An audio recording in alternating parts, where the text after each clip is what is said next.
consolidated financial statement. Holding company is the one who going to prepare the consolidation. Okay. So let's say lah, company holding ada buat transaction. Okay, jual barang kepada si subsidiary. So definitely when we have that kind of transaction, sales or just selling and buying. Okay, contohnya holding company adalah seller, subsidiary adalah buyer.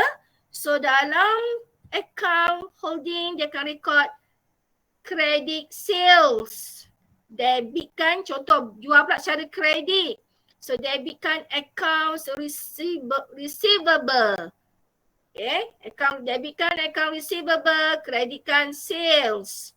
Because transaction dia sales on credit. Sales ni kepada siapa? Sales ni dengan subsidiary, their own subsidiary.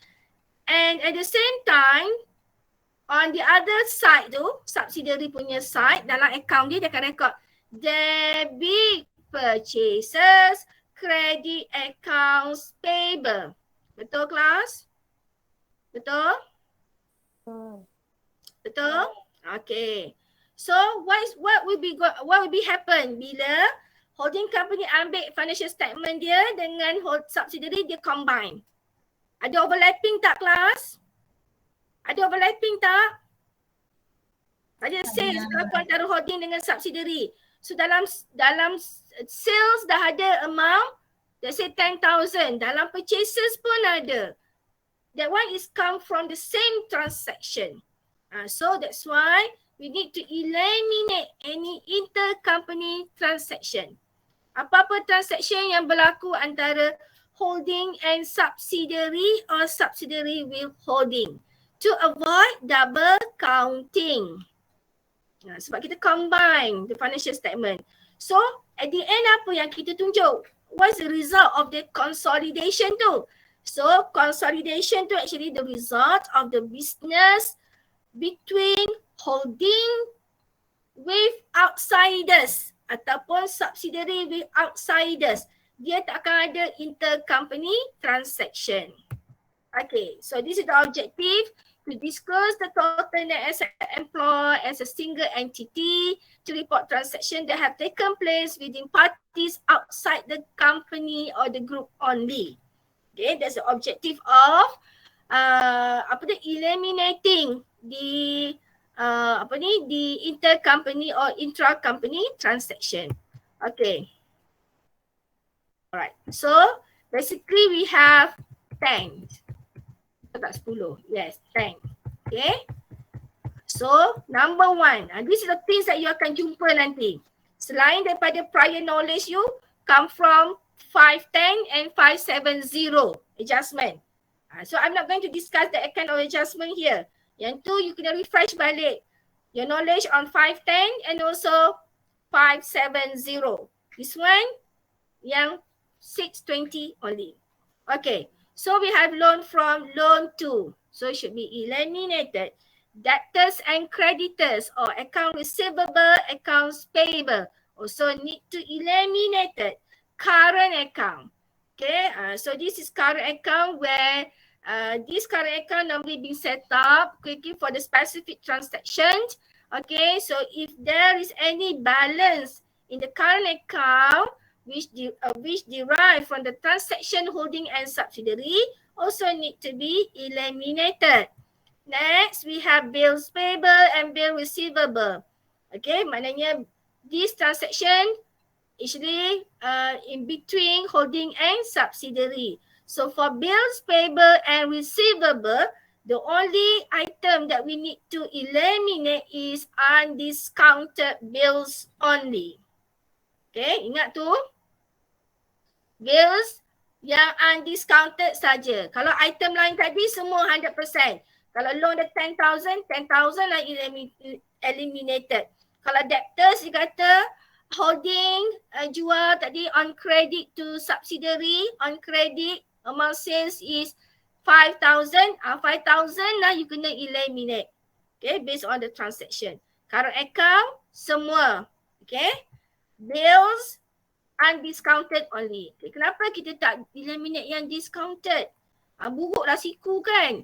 Dah bagi diskaun, lepas tu tuntut balik. It's not polite lah kan. So kita just ambil yang mana yang undiscounted. Okay, dividend. Alright, so number 5 ni dia cover both dividends and also interest on debentures. Why I combine both? Because both are sharing the same treatment. Okay, so you also been given nanti dividends or interest on debentures declared or paid by holding and also subsidiary. Okay, kalau holding tak ada masalah. Okay, sebab holding adalah investor. Investor declare dividend. Perlu tak investor bagi pada siapa-siapa kelas? Kalau you lah adalah investor. Perlu tak? Investor tak ada komitmen nak bagi dividen pada pada mana-mana sesiapa pun sebab dia lah investor. Tapi kalau investor invest in investee. Holding invest in subsidiary, betul? Because it acquired percentage of control. What happen bila subsidiary declare dividend? Perlu tak dia bagi certain portion pada holding? Soalan. Do subsidiary need to distribute certain portion to holding company out of total dividend declared by subsidiary? Yes. Perlu tak? Perlu tak? Yes, perlu. Perlulah sebab that dividend actually merupakan income ataupun return on investment holding in subsidiary. Holding kan investor. Bila dia invest in subsidiary, of course dia expect at the end of the year dia akan dapat return on investment. Kan saya kata tadi kalau holding acquired subsidiary, kita rekod sebagai investment. Bila investment, mesti dapat return on investment. So in what form return on investment tu should come later. Okay, in what form? Of course tak dividend. Kenapa dividend? Sebab holding acquired ordinary share capital. So dividend dia mesti dalam bentuk dividend share. Okay. Alright. So holding selamat. Tak ada masalah. Dia declare, dia sendiri yang record. But if subsidiary yang declare or pay, okay, subsidiary need to distribute certain portion of dividend declared, termasuklah interest on debentures to holding company. Okay, ini pun kalau holding company acquired debentures of subsidiary. Kalau holding company tak acquired debentures, tak perlu bagi, tak perlu distribute interest on debentures. Tengok item apa being acquired by holding company. Okay, dia kata certain portion, each portion. So how much? How much nak bagi? How much class? Let's say holding company acquired subsidiary 80%. Berapa holding company akan dapat dividen from subsidiary? Anyone? Holding acquired controlling interest 80% in subsidiary. Okay, at the end of the year, subsidiary declare dividend. How much subsidiary should provide dividend to holding company? Ataupun how much holding company should receive dividend from subsidiary? Berapa persen? Berapa persen? 80 juga. 80 lah. 80% sebab dia invest dalam subsidiary 80%. So holding company subsidiary wajib distribute return on investment sebanyak 80% juga. Okay, tengok kepada portion.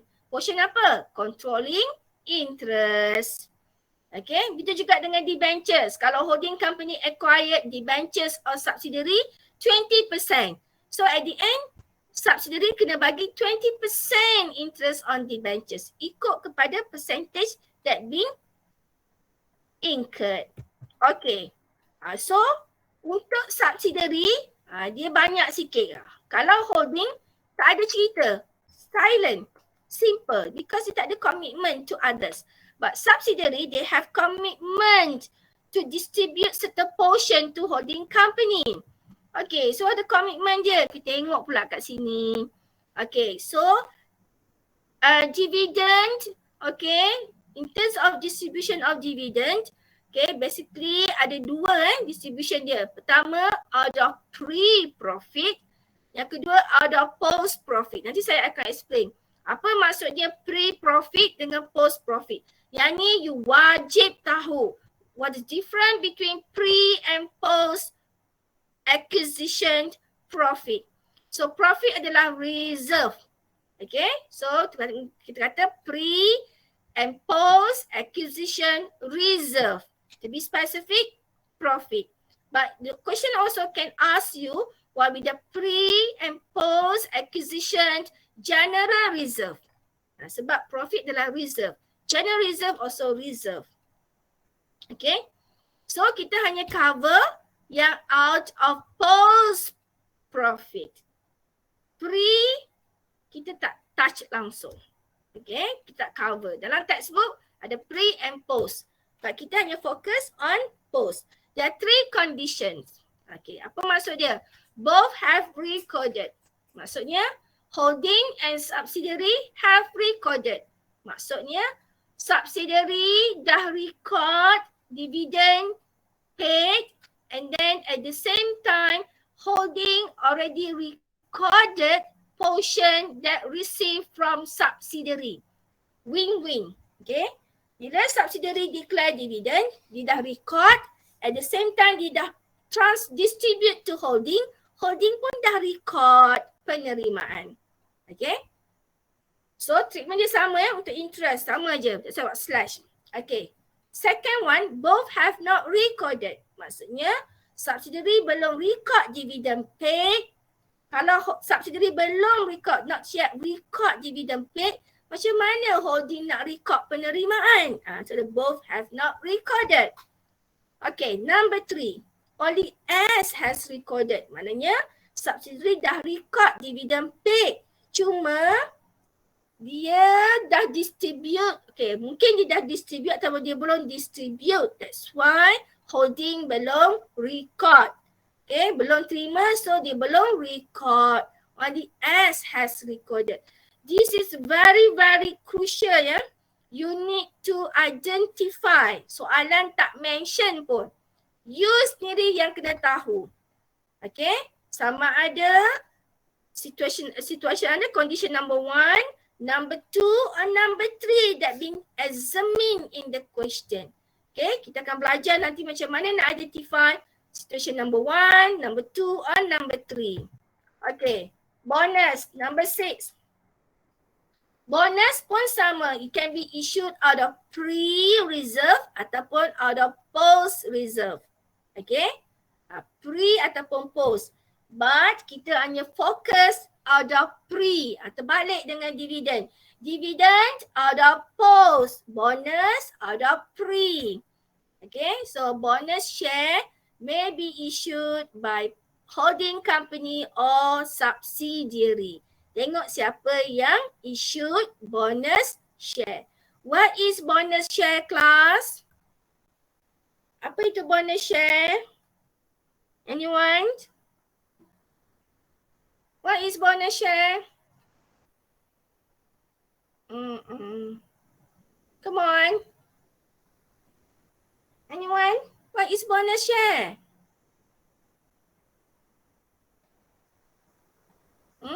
Share yang dia distribute to its current shareholders.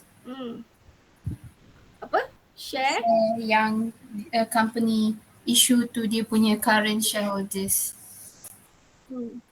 As what?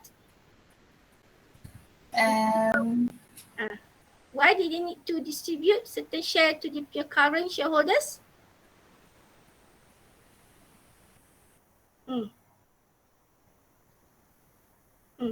Apa tu? As alternative to dividend.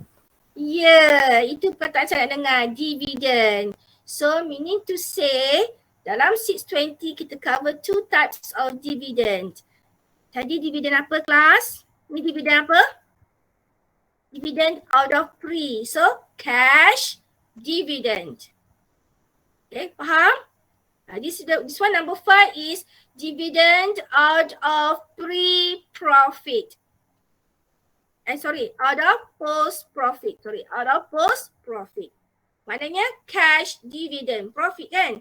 Okay, bonus share is a dividend in terms of share. Tak ada cash. So tak ada cash, issue share. But it's also dividend. Okay. Number 7, sales of asset. Okay, sales of asset, okay, is apa? We need to identify the asset that involved in the question. Is it depreciable? Maksudnya dia element of depreciation or non-depreciable asset. Okay, kena identify lah. Depreciable or non-depreciable asset. If depreciable asset, kita akan proceed dengan depreciation. Okay, so sales of asset. Okay, contoh. Okay, holding sold goods. Goods adalah asset because it's inventory. Holding sold goods to subsidiary. Okay. Okay. And then at the end of the year, okay, dia nak closing account. At the end of the year, barang tu yang holding sold kepada subsidiary dalam store ataupun dalam inventory subsidiary, that inventory still lagi available. Asalnya dia beli tadi 10,000, stok tu still lagi ada dalam store subsidiary. Tak dijual lagi kepada third party. Okay. So, yang kita nak delete adalah yang remain unsold. Yang remain unsold saja. Kalau dia 100% remain unsold, 100% lah yang kita delete. Okay. Sebab apa? Kita nak cari apa yang remain unsold ni? Kita kena take out balik profit dia menjadi unrealized profit. Bila sales taken place, holding akan rekod profit from sales. Dah rekod dah. Lepas tu, asset tu dengan subsidiary. Subsidiary belum jual kepada third party. So, indirectly, holding tak boleh recognize that profit yet. Because the asset still lagi available in closing stock of subsidiary. Kenapa nak consider subsidiary? Yang ni holding. Sebab nanti dia akan merge. Dia akan combine the statement menjadi satu entity. Kena ambil kira lah. Tak boleh lah. Kalau tadi dia seller, sekarang ni tak pergi pasal seller lah sebab dia dah merge jadi satu entity. So barang tu macam tak pernah berlaku sales. Sebab tu kena tengok nanti, kena identify the remaining asset yang still lagi available. Sometimes soalan akan kata subsidiary once you get the asset from holding, dia akan jual kepada customer dia, third party, 60%. So yang remain unsold atau remain available in the stock ada 40% lagi. So 40% saja yang kita eliminate. Faham? Faham kelas? Okay, for the sales of asset, we just eliminate yang remain unsold. Means yang still available in the closing stock. Okay. Kita juga akan deal dengan revaluation of asset. Okay, we need to identify whether asset to undervalue or overvalue. And don't forget that this is asset. So we need to look at juga asset tu depreciable ke non-depreciable asset. Kalau depreciable, kalau value dia undervalue, depreciation will be underprovided. Ada kat sini. Okay, if the asset is overvalue, their depreciation will be overprovided. Senang nak ingat. Undervalue, underprovided. Overvalue, overprovided. This one for depreciable asset. Okay, next. Goodwill or bargain purchase. Kita discuss. Okay, any negative goodwill should be written off in the SOPR. Any positive should be disclosed as intangible under non-current asset and then subject for test of impairment. Okay. Alright. Last one, item in transit. So item in transit ni can be in terms of cash or in terms of asset. This is the cash remittance or dispatch of other asset. Contohnya dia dispatch barang. Okay. So barang tu sepatutnya kita kan close account end of the year. Barang tu terima next year. By the time nak close account, cash or the asset still not yet received. So kita kena cancel off. Okay, kita kena adjust by eliminate the cancel off against amount that been provided in the accounts. Boleh kelas? Banyak ni ya, 10. Walaupun 10, the question maybe ambil 5, ambil 3 ke apa. Tapi for your information yang wajib adalah goodwill, nombor 9. Okay, nombor 9, nombor 10 ni rare. Okay, bukan senang. Nombor 9 ni wajib ada. Nombor 8 ada. Nombor 7 almost, yang ni memang al-wajibun. Yang paling popular, sales of asset. Okay, bonus share. Kadang-kadang, okay, dividend ini wajib tahu. Bills pun kadang-kadang, okay, current account pun kadang-kadang. Debtors and creditors ni tak selalu, tapi adalah, okay. Kalau ada, kalau tak ada, tak adalah, okay. Dia taklah favorite mana, tapi selalunya adalah, okay. Tapi tak sepopular sales. Loan from loan to pun jarang-jarang. Okay, boleh? Alright, so before we proceed to the next one, revaluation of asset ni ada 2 perkara yang you all kena refer balik. Yang pertama, okay, revaluation of asset may take place either on the acquisition date, pada tarikh acquisition taken place, mana on DOA, or is it revaluation of asset happened during the year. You all kena identify yang tu. Sebab treatment dia berbeza. Okay, be careful when you have revaluation.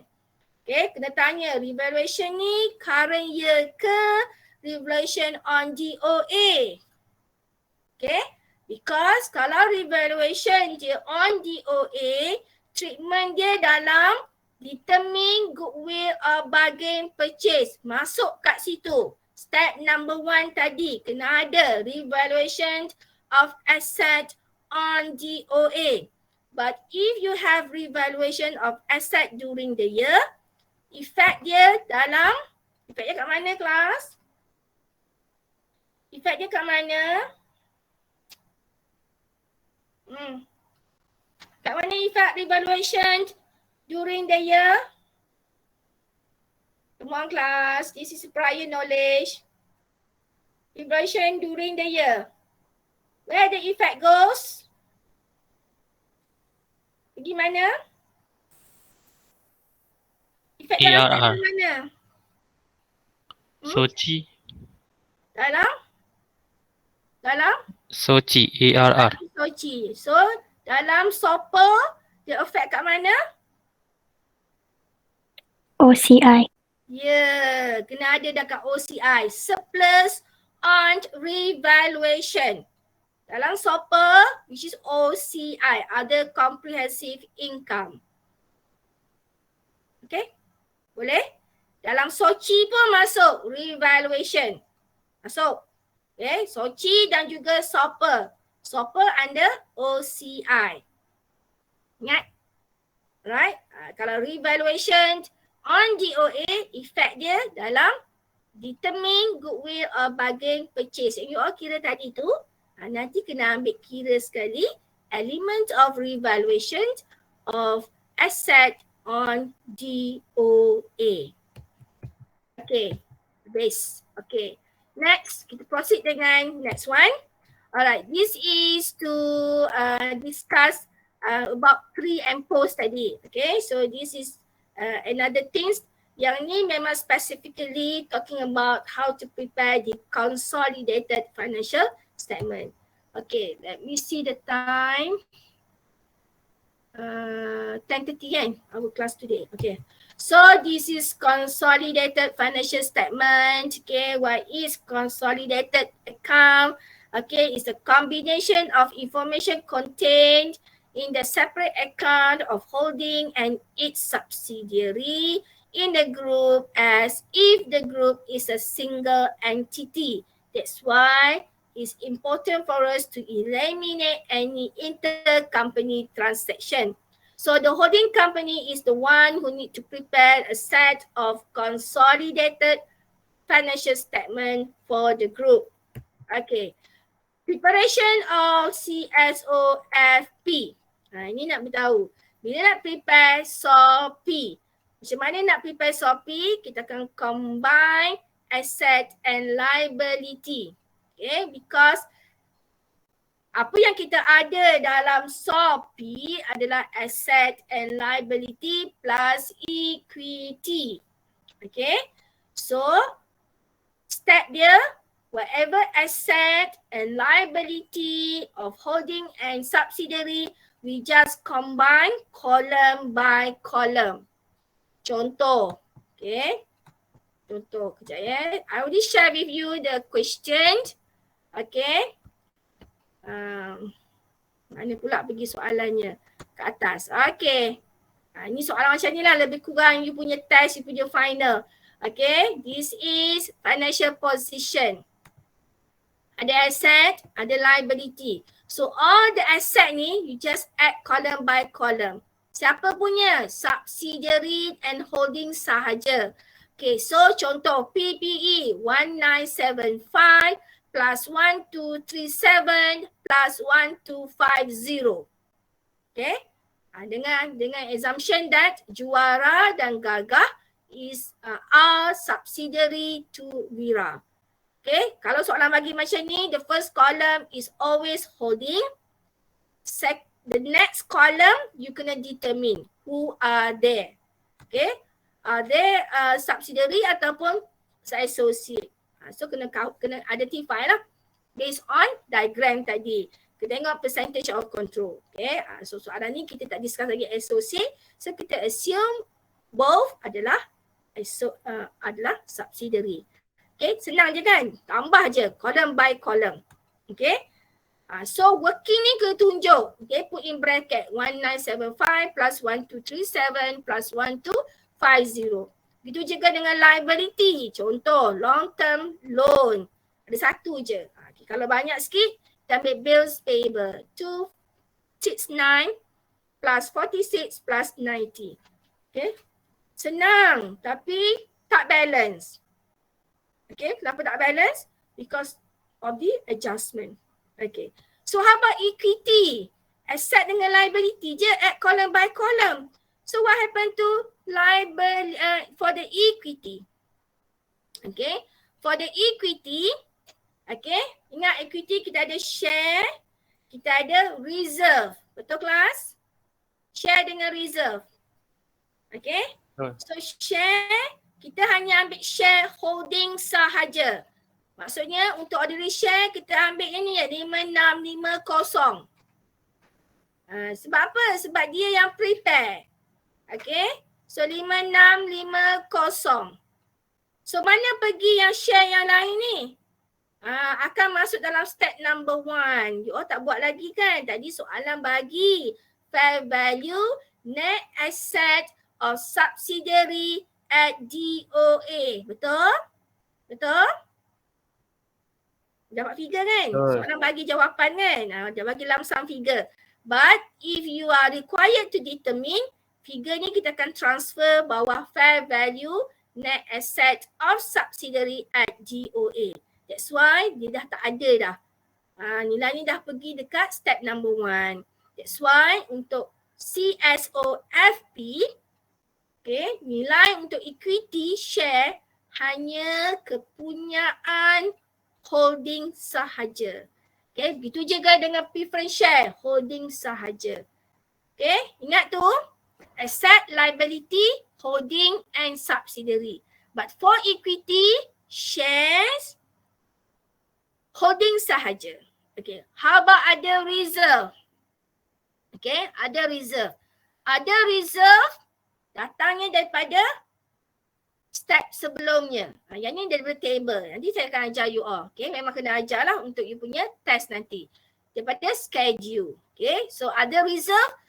Jawapan ni datang daripada schedule. Okay, bukannya tambah-tambah macam tadi. Tambah-tambah.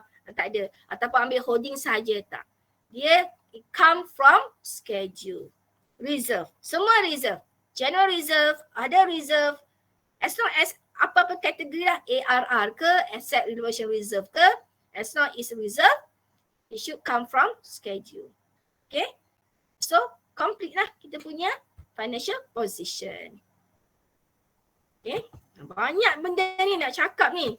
Okay, tak tahulah nak cakap satu yang penting, yang tak penting. Semua penting. Okay. Alright.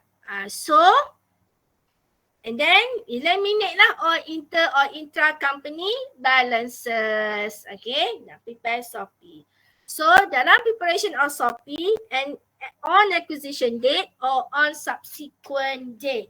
Okay, so these two element kita kena identify. You need to identify what is ataupun how much is pre-acquisition reserve, how much is post-acquisition reserve. Okay, I will show you the explanation. Sekejap ya, kejap. Ni kenapa we need to split or we need to differentiate between pre and post, because pre will affect the measurement of goodwill. Maksudnya pre ni akan masuk dalam pengiraan goodwill tadi. Determine goodwill of bargain purchase. Akan affect step number 1 kita tadi. Post tak affect. Okay. Okay, why we need to prepare CS consolidated financial statement. Okay, I think you can read this one. Okay, provide the shareholders, okay, of the commercial picture of the group as a performance appraiser to evaluate the efficiency of the directors in managing the resources. Okay, so the consolidated financial statement, we have SOPI, SOPER, SOCI and also cash flow. All these 4 will be covered under FAR620. 1, 2, 3 covered under question number 1. Okay, and then number 4 is for question number 2 for final assessment. Okay, so kena faham lah 4 statement. We're going to prepare within 3 hours. Okay, exemption from preparing consolidated financial statement. Okay, previously dia kata holding company need to prepare or responsible to prepare the consolidated financial statement. However, ada exemption. Okay, ada certain time holding company tak perlu pun ataupun been given exempted from preparing the consolidated financial statement. In what situation? Dia kata parents wholly owned subsidiary. Apa maksudnya wholly owned? Kita discuss, kita kata controlling interest is more than 50%. Tapi if the holding company acquired 100% subsidiary, tidak main lah more than 50% tu, dia ambil 100%. So, dia tak perlu prepare consolidated financial statement. Begitu juga if the parents debt or equity instrument are not traded, maknanya not listed entity. So, tak perlu prepare consolidated financial statement sebab dia tak subject or governed by Bursa Malaysia. Okay, number 3.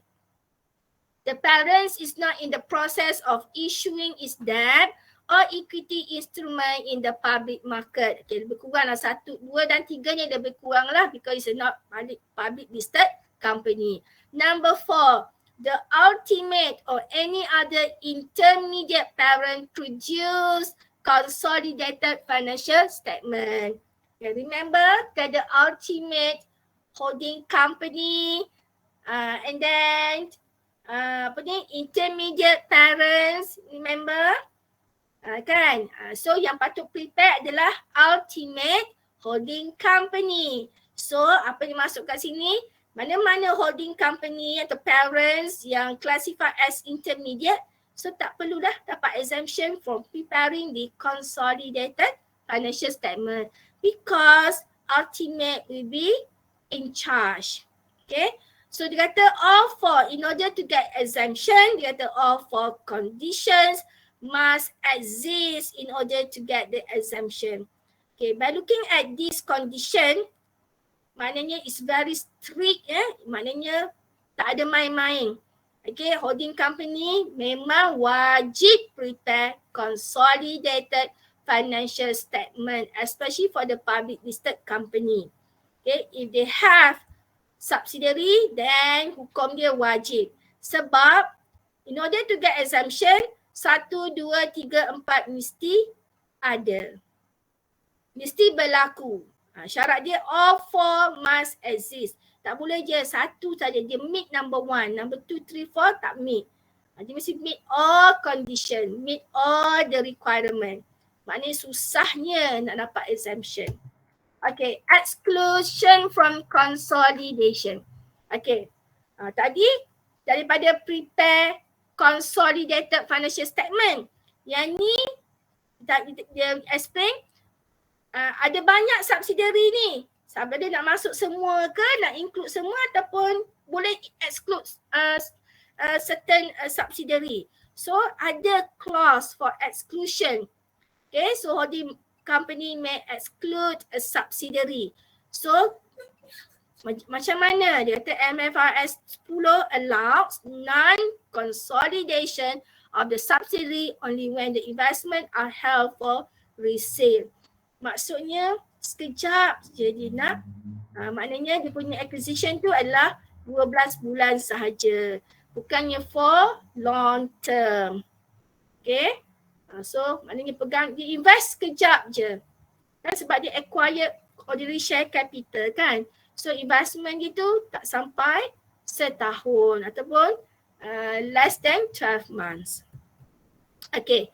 Or dia kata the holding company lose control over the subsidiary with or without a change of ownership.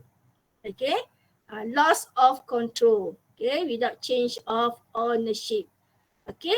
Yang ni pun boleh juga berlaku. Okay. Holding company lost control. This is because of bila holding subsidiary ada activity share buyback. Okay, share buyback. Okay, bila share buyback ataupun holding subsidiary punya isu lah. Okay, dia akan affect kepada holding company. Holding company tak ada buat apa-apa changes pun dekat ownership. Okay, from the initial until now memang acquisition dia 60%. Okay, but because of share buyback, okay, holding company may lose control. Okay. However, if the holding company still can have influence, okay, so mana significant influence, dia dah less control. Less control maknanya that subsidiary is no more its subsidiary. Dah hilang control, so that entity is no more subsidiary to holding. So jadi associate.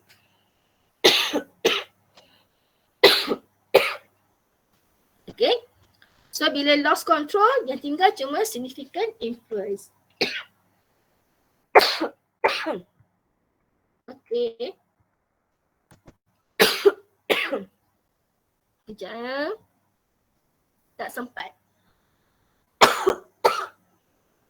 Okay. So I already share with you the question. Okay. Ni question. So basically saya dah slowly nak expose kat you all macam mana nak understand the question, nak faham. Okay, by looking at the, bukan dapat soalan, tengok saja wording saja paragraph, but you also need to refer to the statement provided. Okay, so tengok semua information provide tu, even statement pun need to refer to. Okay, bukan dia okay dapat soalan, okay the financial statement, okay. Baca je. Okay, tak tengok pun without referring to the statement. Okay, kena tengok. Okay, ada information yang tersirat dan tersurat. Okay, so this is question number 1, question number 2. So kita discuss nanti hari Khamis. Tak sempat kot. Ada berapa minit gini? Sempat tak? Agak-agak sempat tak question number 1? 13. Kita try lah. Okay, kita try je. Okay. Setakat yang mampu lah. Okay, let's look at question number 1. Okay, nampak kelas? Nampak? Okay. Nampak. So you have been given, okay, soalan final ke soalan test pun macam ni. Okay, you have been given financial position of all entities involved. Okay, we have Wira, Juara and Gagah. Okay, for the year 31st December 2020. Yang ni kita tak ada example exercise 1, 2 and 3 tadi. Okay, yang example in the slide. Okay, so we need to know what will be our accounting period end. So this is accounting period ends 31st December 2020. Okay, so tengok kat sini, dah ada dah investment in Juara, investment in Gagah. Okay, by looking at this statement, kita boleh identify dah apa group structure dia. Tengok investment in Juara, bawah Wira, betul? Wira yang record. Okay, investment in Gagah, it's not recorded under column Wira but it's recorded under Juara. So daripada sini nampak Wira acquired Juara and then Juara acquired Gagah. Betul kelas? Betul? Betul. Tak. You nampak tak apa yang saya nampak? You Nampak. nampak tak? Ha? Nampak madam. Kan? So tak baca soalan lagi dah tahu dah. By looking at the statement. Okay. Tengok dia punya investment in Gagah. Holding company yang akan record kan. Okay. So makna Juara ni adalah holding kepada Gagah. So Wira record Juara. So Wira is the holding company to Juara. So Wira acquired Juara. Juara acquired Gagah. So what kind of group structure? Fellow, vertical, mix? Vertical. Vertical. Okay. That's number 1 saya nak highlight. Number 2. Okay. So if you look at investment in Juara, ada 2 item. Nampak kelas? Ada 2 item. Bukan setakat ordinary share saja, but also preference share. Okay. Alright. So, okay. Satu lagi soalan ni juga dipecahkan. Okay. So if the accounting period ends 31st December 2020, maksudnya kita start on 1st January 2020. So soalan ni bagus jugalah sebab dia split kan dia punya retained profit for the year. Okay. So apa bezanya kelas? Apa beza dia? Kena tahu juga ni. Okay, maknanya awal tahun retained profit yang di carry forward from previous year is, contohnya saya ambil Wira, 532. Betul? 532 comes from last year. It's an opening balance. Betul? Carry forward from previous year. Maknanya from 2019. Profit for the year adalah current year profit. Betul? Current year profit. So kalau saya tanya soalan, what will be total retained profit as at 31st December 2020? Berapa nilai dia kelas? What will be the total retained profit as at 31st December 2020 for Wira? Berapa nilai dia? 749. 749. Dia kena tambah 2 ni. Okay? You kena tambah 2 ni. So bila you nak prepare nanti, kita tengok. Okay? Kalau end of the year, nilainya mesti tambah. Opening plus current year. Profit for the year ni lah profit untuk 12 bulan. From 1st January until 31st December 2020. Maknanya current year profit. Okay. Right. Saya lupa nak explain tadi Tak apa, kita go through soalan dulu. Okay. So Wira bought the ordinary share bought ataupun acquired, sama je maksud dia. Okay, ordinary share and preferred share of Juara on 1st January 2019. Last year class. Okay, 2019. Our accounting period ends 31st December 2020. Okay, berapa tahun acquisition class? Berapa tahun? 2 years. 2 years acquisition. Sebab dia punya DOA pada 1st January 2019.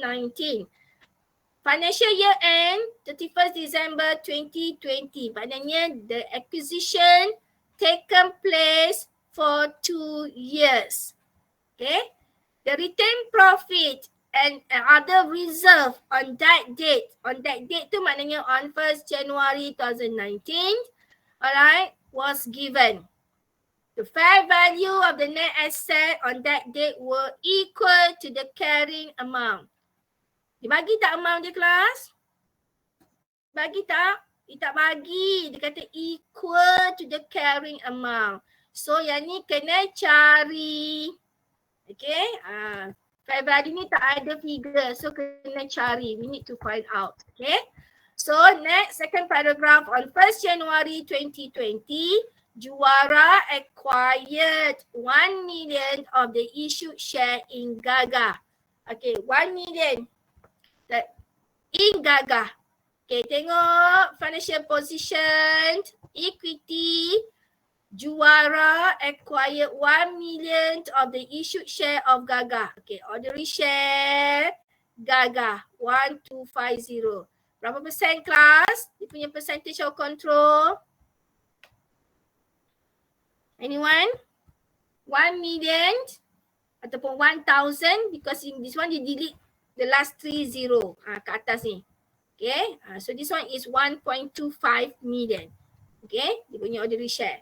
So 1 million maknanya 1,000 ataupun 1 million divided by 1250 million. Okay. Times 100. Berapa persen? Berapa persen? 80. 80%. Tadi soalan bagi. Okay. Yang ni pun tak bagi kan. Kena calculate. Okay, berapa persen ni? Anyone? Untuk juara. Berapa persen? Tak beritahu dia punya amount. Berapa unit yang dia acquired. Tengok kat mana? Tengok kat soalan. Dekat statement. Ordinary share dia adalah 1.5 million ordinary share yang dia ambil. Ni unit Okay, so ordinary share Wira acquire atau invest 1.5 million ordinary shares in Juara. So 1.5 million divided by 2 million. Dapat berapa?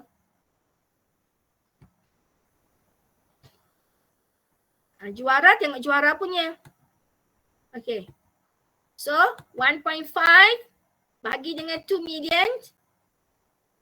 75%. Okay, 75%. Okay, preference share. Okay, preference share ni ada substance dia kelas, dia punya nature. Liability ke equity? Liability ke equity sebab preference share can be liability and also can be equity. Liability ke equity? Equity. Tengok kat mana? Always look at under equity. Tengok equity tengok ada nama dia. Non-redeemable. Okay, maknanya adalah equity. Okay. Kalau dia liability, dia mesti letak kat bawah ni dekat kategori liability. Okay, ataupun you letak redeemable preference share. Okay, tengok dia punya position. Okay. Apa tadi? Preference share. 20,000 divided by, okay, non-redeemable. Juara. 200,000. Dapat berapa? Berapa persen? 10%. Okay, 10%. Okay. Tak ada masalah sebab yang determine control is present or not is ordinary share capital. Bukannya ada shares lain.